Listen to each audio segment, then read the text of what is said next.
Welcome to our astrological outlook for the first 2 weeks of February.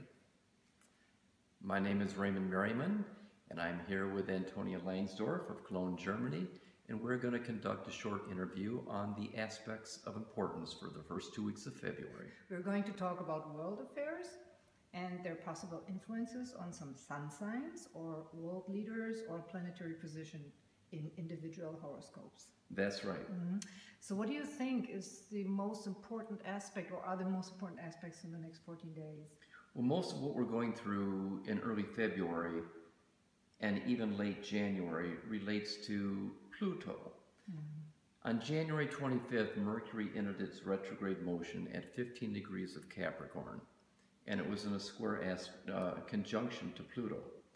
Now, it's very interesting, as that happened at the end of January, it formed a square to Vladimir Putin's sun in Libra. Oh, his sun is at what degree? Around 15 degrees of Libra, I think, 14, 15. And so Mercury and Pluto represent investigative reporting, where information comes up that had been buried in the past because Pluto's in Capricorn. And what happened at the end of last week? The UK, the United Kingdom, publicized an inquiry commissioned by the UK government that found probable reason to believe that Russian President Vladimir Putin was involved in the poisoning, plutonium poisoning of a Russian spy agent back in I think it was 1998 or 99. And now it all came out with Mercury, when Mercury Pluto. conjunct Pluto, which is late January and it actually goes to the first part of February, yes, it all came out. It's on the front page of the Wall Street Journal and many of the international newspapers.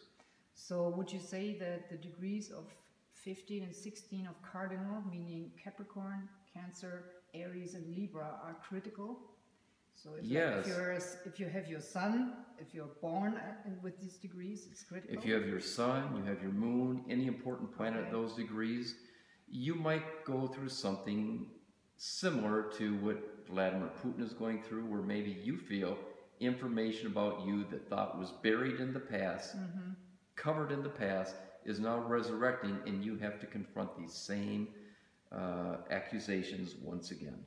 Okay, yeah, for him it could have severe consequences. Well, as they concluded in one of the articles I read, this means that he may have to remain present for life because due to international protocol, you can't bring murder charges up against a ruling government official.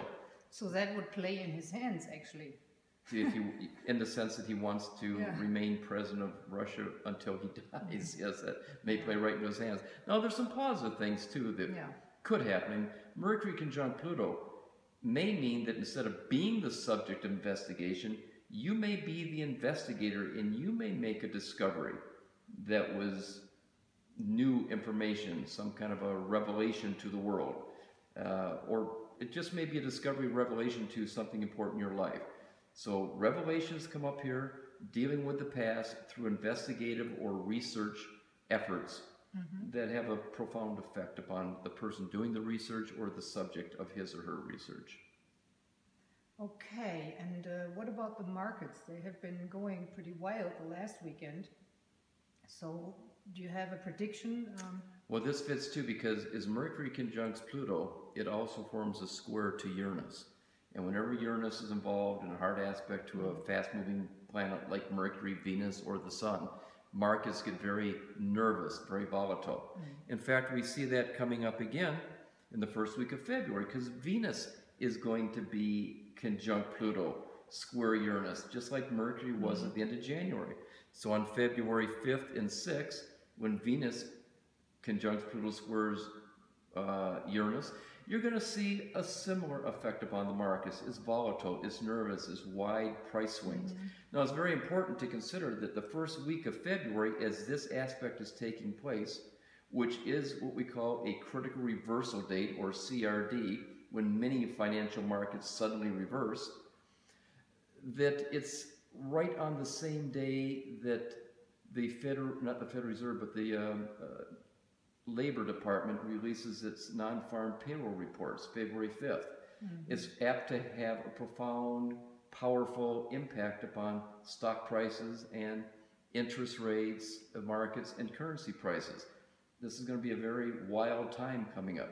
The other thing to keep in mind that Venus conjunct Pluto square Uranus on February 5th and 6th is also, I believe it's conjunct French President Hollande's moon. Is that right? Absolutely. His moon is on 17 degrees of Capricorn.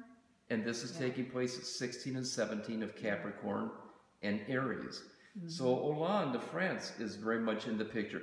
Not only that, but a couple days after that, on February 7th and 8th, you have a new moon in Aquarius. And that new moon is 18 degrees of Aquarius, and it squares Mars. Hollande's sun is 18 degrees of Leo. So France and President Hollande are very much in the picture in the early part of February, and it has to do with sudden changes of fortune. And perhaps when Mars is involved, perhaps there's another military threat or a terrorist threat. He and the whole country of France has to be very vigilant around the first 10 days of February to perhaps a copycat or an imitation of what we experienced last October 31st, I think it was. Yeah, and that also means that everybody who has birthday in that time span of Leo, Aquarius, Scorpio, and Taurus, yes, could experience. Right. All of those people are going to go through the new moon, square Mars, affecting their sun. So this is positive in the sense that they may have more energy than usual, and they may start things, new projects that could be very exciting. But it requires a certain amount of caution too, because when you get a new moon and Mars involved, there is a tendency to confront, to be combative, to get into disputes and arguments. And then you may have a war going on and you're fighting a battle. You may win the battle, but you don't proceed in the way that actually helps you win the greater war. Yes. So it's very important to have a greater strategy. Not only you need for to have the a next strategy. 2 weeks. You have to. Absolutely. You need to have the strategy for long term, not just the next couple of days when we get into early February. Now, right after that, heliocentric Mercury goes into Sagittarius, February 12th, I think it is. And so for the next 10 days after that, again, you get volatility because heliocentric Mercury in Sagittarius is wide price swings, especially in precious metals and currencies. So it's going to be a pretty wild month coming up in February, and especially those first February 5th to about the 12th, and then February 12th to about the 22nd. There's another one and they have similar themes as far as markets are concerned. Wild moves. Wild moves. So don't panic. Don't panic. If you're a trader, be nimble, be active. You can make money in short amounts of time. If you're an investor, be careful about getting rid of your position because of a wide swing in prices, because it could suddenly reverse right back again too. So February is a very exciting month, but a somewhat dangerous month, especially for people who were born in the middle of cardinal signs and maybe that 17, 18 degrees, 19 degrees of fixed signs. They need to be most cautious. Can you tell us what birthdays these are approximately? Well, the new moon is taking place in February 7th and 8th, so it's going to be people born within 3 days of that, February 5th to about the 11th or 12th, and then every 90 days after, so you're going to get around May 5th to the 12th, then August 5th to 12th, and then you're going to get November 5th to 12th. And the ones in the cardinal signs, they would be approximately January 4th to 6th, somewhere around there, 4th, 5th, and 6th, give or take a day or two. Let's say January 3rd to about the 9th. They need to be careful. They need to be cautious, so it has more to do with people pulling things out of the past to cause conflict with them, or they themselves pulling things out of the past of other people and bringing it up for them to have to confront, and then it causes tensions. And the other cardinal signs like Aries, Cancer, and Libra? Yes, you've got the January 3rd to 9th, and every 90 days after that, about April 3rd to 9th, July 3rd to 9th, and then October 3rd to 9th. Those are the ones that are most affected by these aspects.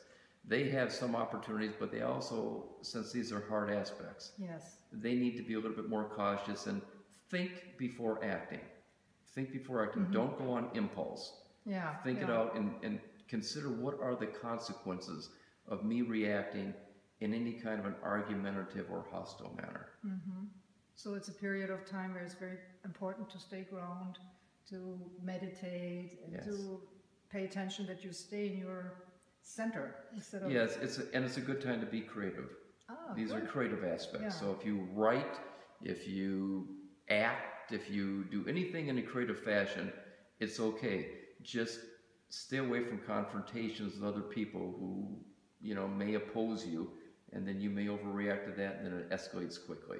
That's for the world, where, you know, military combativeness may suddenly escalate, maybe terrorist activity escalates, but for the individual too. You want to pursue creative efforts basically on your own and avoid any kind of confrontational activities with others. Thank you, Ray. You're welcome. Thank you. Thank you. And we will probably discuss further aspects. We'll try to do this maybe every month around the new moon, bring up Exactly. another outlook for the next couple weeks involving markets and world affairs. Thank you. Thank you.